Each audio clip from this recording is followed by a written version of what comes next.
குருவே சரணம். திரு அருள்பிரகாச வள்ளலார் இயற்றிய அருட்பெருஞ்சோதி அகவலில் 320வது பாடல் வரை.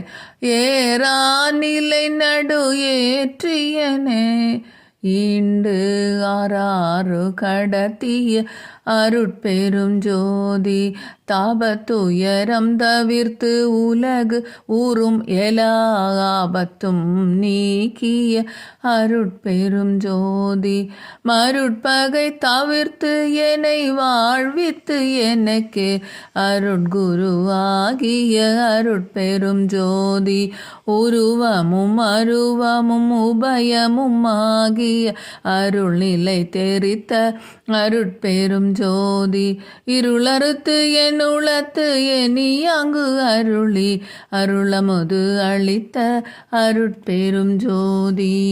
குருவே சரணம்.